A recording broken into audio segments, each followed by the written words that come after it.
il transitait par la Turquie, arrivait par la Libye et rentrait par l'Algérie. C'est surtout depuis ce qu'on appelle le printemps arabe que tous ces produits sont arrivés en quantité, particulièrement le Captagon. Mais l'Algérie a une situation particulière par rapport aux autres pays, parce que de mon expérience, je ne connais pas un seul pays, je ne parle même pas du monde arabe et de l'Afrique, mais entre l'Afrique et l'Europe, qui concentre autant de produits différents. Que ce soit, vous l'avez dit, Madame Courage, Sajour, héroïne, cocaïne. Qui pensait il y a 15 ans que l'héroïne, qui est le produit de luxe dans les Et stupéfiants, même la cocaïne. héroïne et cocaïne, ce sont des produits de luxe qui ne sont jamais arrivés, en fait, en termes de consommation dans les pays arabes et africains.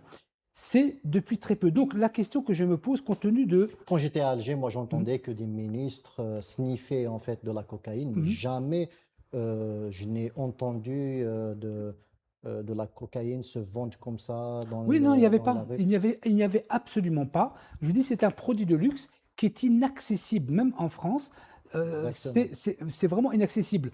Ce qui me fait dire, et je ne suis pas un complotiste, ce qui me fait dire que voir autant de produits en Algérie, pratiquement en même temps, avec des tarifs rendus accessibles aux même les personnes les plus défavorisées, moi, je ne suis pas complotiste, Mais il mais paraît, je me dis, mais il paraît qu'il y a des contrefaçons dans les produits. oui, alors il y a des contrefaçons, mais arriver, voir tous ces produits d'un trait arriver en un seul bloc en Algérie avec des tarifs accessibles qui n'étaient pas avant, me fait dire que ça n'est pas anodin. Je ne suis pas un complotiste, mais ça n'est pas anodin. Il y a, je pense, ouais, je suis très raisonnable, hein, il y a des organisations étrangères qui sont en train d'inonder le marché en Algérie comme pas possible. Et donc, je vous le dis, l'héroïne, la cocaïne, qui en entendait parler il y a 15 ans? Personne.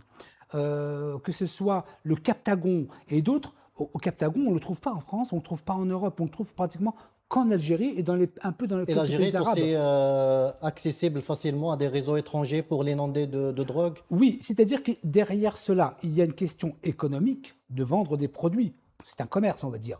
Mais Ouais. il y a une volonté manifeste, de par mon expérience, il y a une volonté manifeste de détruire la jeunesse algérienne. Ça, c'est une chose qui me paraît tout à fait évident.